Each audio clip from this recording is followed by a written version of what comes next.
Deep inside a quiet forest, far away from the noise of the city, stood a small wooden house. It wasn't beautiful or strong, but it was full of life. That house belonged to a mother, her husband, and their 3 young sons.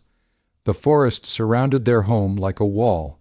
Tall trees, thick shadows, and endless silence. For the boys, the jungle was their playground. For the parents, it was both a blessing and a curse. The mother's name was Amira. She was a gentle woman with tired eyes and a strong heart. Life had never been easy for her, but she carried her responsibilities with patience. Her husband, Rashid, was a hard-working man. Every morning before sunrise, he picked up his old axe and walked deep into the jungle. He cut wood from fallen trees and carried it for miles to the market in the nearby town. That wood was the only source of income for the family. Their 3 sons, Ali, Hamza, and Samir, were very different from each other. Ali, the eldest, was only 12, but he thought like an adult. He watched his father closely and learned without being taught. Hamza, the middle child, was curious and full of questions. He wanted to know everything about the world beyond the forest. Samir, the youngest, was just 5. He laughed easily and believed his father was the strongest man alive. Every evening, Rashid returned home tired, his clothes covered in dust, his hands rough and bleeding. Amira would clean his wounds silently.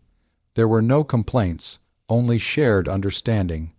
They knew life was hard, but they believed their sacrifices would give their children a better future. One winter morning, Rashid woke up coughing badly.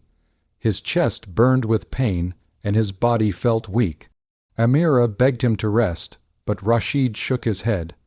"If I don't go today," he said softly, "there will be no food tomorrow." He walked into the forest that day slower than usual. The cold air cut through his lungs, but he kept working. By the time he returned home, he could barely stand. That night, his fever rose dangerously high. Days passed, and Rashid's condition worsened.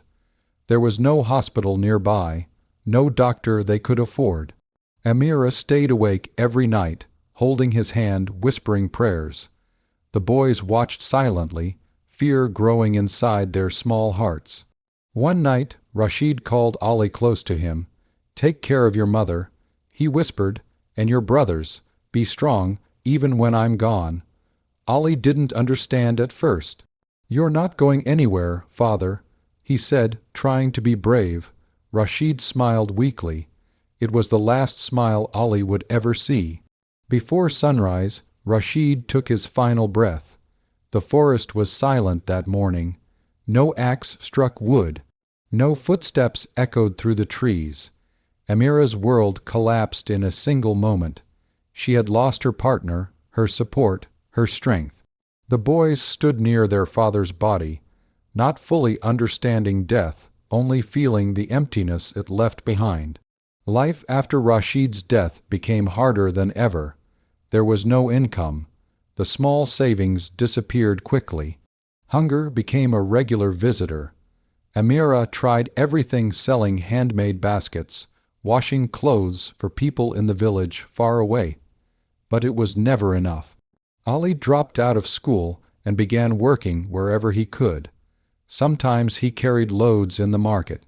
Sometimes he helped farmers.